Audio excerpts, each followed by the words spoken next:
So I know I haven't made a video in a while, but I just came across something interesting in the Bible. It says, and the Lord said to Moses, say to Aaron and his sons, this is Leviticus 17, verses 1 through 7. And the Lord said to Moses, say to Aaron and his sons and to all the people of Israel, this is the thing which the Lord has commanded. If any man of the house of Israel kills an ox or a lamb or a goat in the camp, or kills it outside the camp, and does not bring it to the door of the tent of meeting to offer it as a gift to the Lord before the tabernacle of the Lord, blood guilt shall be imputed to that man. He has shed blood, and that man shall be cut off from among his people. This is to the end that the people of Israel may bring their sacrifices, which they slay in the open field, that they may bring them to the Lord, to the priest at the door of the tent of meeting, to slay them as sacrifices of peace offerings to the Lord. And the priest shall sprinkle the blood on the altar of the Lord at the door of the tent of meeting, and burn the fat for a pleasing odor to the Lord. So they shall no more slay their sacrifices for satyrs, after whom they play the harlot. This shall be a statute forever to them throughout their generations. So that's interesting. They shall no more slay their sacrifices for satyrs. I recall a Greek myth of a satyr. I believe it was a Greek myth, maybe it's Roman. Satyr named Pan. And Pan is the creator of the universe. So it's interesting that I'm reading this here. I mean, this obviously was written much before that myth was written, or maybe that myth goes back, a long ways.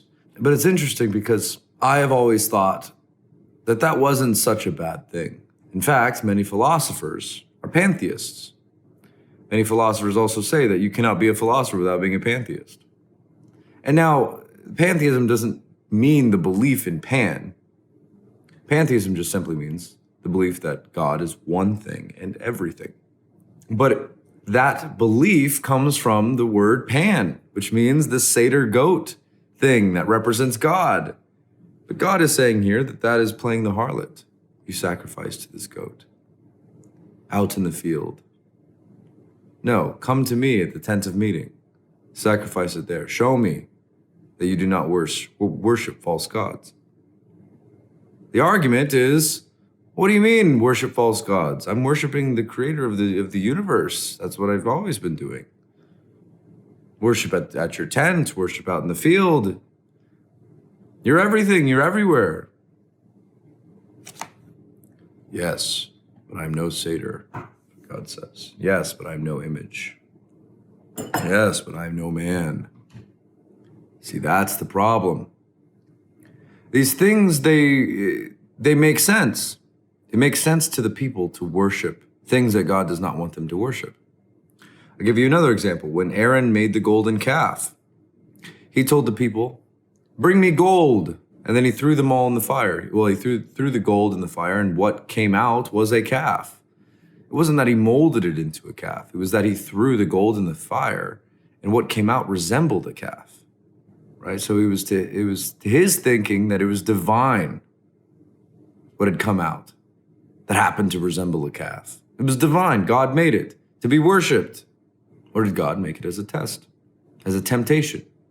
Satan is all around, and Satan looks a lot like what's good, like that's the point of Satan, and that's the point of life. If life is light built off of darkness, they both exist simultaneously. It's like, and do you really see light in space, or does light just really shine on things? Does it really just look dark in space? Apparently there's light floating around everywhere, but it just looks dark. You can only see it when the light hits something. What I'm trying to convey is that light and dark, though being polar opposites, are very closely related. Often it's hard to tell the difference, because that is the way that it must be. If we could tell the difference between light and dark so easily, then there would be no reason for Satan. There would be no reason for any of this, but it'd be too easy. Life would be too easy. There'd be no point. It has to be a challenge. Only way that it can be challenging is if we have a hard time of telling the difference between light and dark. So something has to come around to say, oh, this is the light, when it's really the dark. Point being, sometimes God lies. Like in the instance with Aaron creating the golden calf. God lied to Aaron. For Aaron did not mold it. Who molded it? I mean, here's the story. Moses was up on the mountain for 40 days and people were getting antsy. They were like, well, if Moses isn't here, what do we worship? Who do we worship? Moses is our connection to God. Give us something to worship, Aaron. And Aaron said, a thought came into his mind. He said, give me all of your gold. Let's see what happens. You just give me all of your gold. I'm going to throw it into the fire, and maybe nothing happens, or maybe something happens. And sure enough, something happened. Oh, this must be a sign from God, for God is the one who created this calf. Let's worship it. And it was the worst thing that they could have done. Why does God lie to us? God lies to us so that we can understand the truth. If God had not lied to Aaron, and Aaron had not gone about telling the people to worship the calf, then they would have never known that it was not a good thing to worship the calf. And something like that would have happened eventually. It needs to happen. That's the thing. Everything needs to happen. Everything that needs to happen needs to happen. And it will, in one way or another. That's free will. That's, the idea of determinism. I don't mean to get it on another spell, where everything is predetermined. It just doesn't make sense to me. Because at what time are things determined? You could say things are determined. Everything is set in stone. And I could say, what if I wait 10 minutes and do it then? I could do it now, or I could do it 10 minutes from now. Are you saying that there's no difference in the time that I do it? If I do it now or 10 minutes from now? Of course there's a difference. You say everything is determined. It's not determined that I do that thing now, because I could do it 10 minutes from now. That's free will for you. Yes, everything does need to come down the pipeline. Yes. Things need to move, Things need to get done. It's like a rushing water. Water must run. And I must clear the way for the water to run. If I do not clear the way, then a dam will be built, right? It'll just form a blockage. Okay. So the water can't run for a while. It's only temporary. The blockage will be removed once the water has gotten high enough. But it's up to me. It's up to my choices, the choices that I make. I'm the tender of the river. I digress. I am getting on a tangent. Let's go back to this verse, Leviticus 17, and talking about men worshiping idols. That's what we're talking about. Well, we have to be very careful when we worship anything other than that which cannot be seen, that which is, that which will be. Yud He Vav He, everything. We must be careful in putting an image to everything.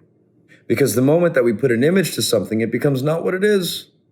We say God is a man with goat feet. It's like, that's not what God is. Oh, yes, but this is what helps me understand. This is what helps me get the idea of God across in my own brain. Like, don't judge me for doing this. Right? Or I say that God is a man. This is what I got to do to help me understand God. Okay, so you understand a man with goat feet. You understand a man, but you don't understand God. And you never will.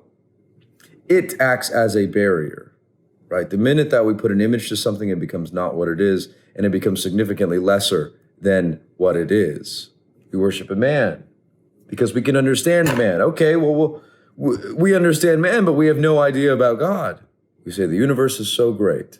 I will worship the sun. Yes, but there's the center of the Milky Way. It keeps going. It keeps getting bigger and bigger and bigger. What is the Milky Way center around, right?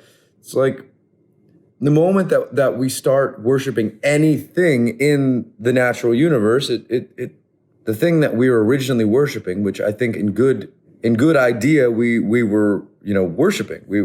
We say we see God, and so I want to worship God, and so I have to put a contingency on it. The only way I can worship God is if I can see God, is if I can understand God.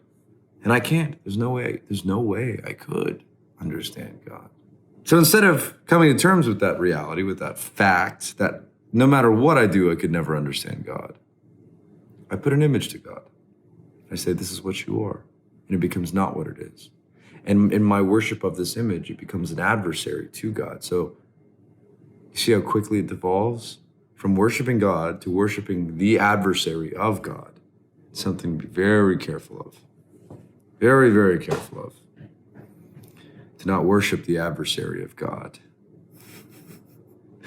I think many people don't realize that they're doing it. And it all comes down to this They have a hard time understanding God, so they have to put an image to him.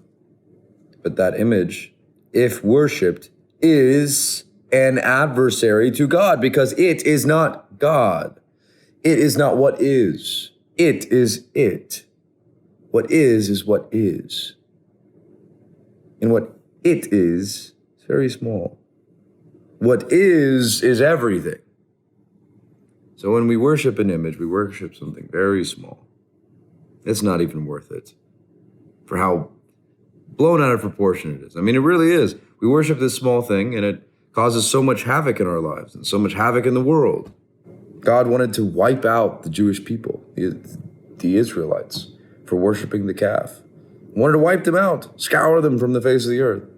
And God had to repent because his anger was heated so badly against the Israelites. But what they were worshiping was something so small. Oh, God, it was so small. That's my excuse. God says, no. For you made that small thing as big as me.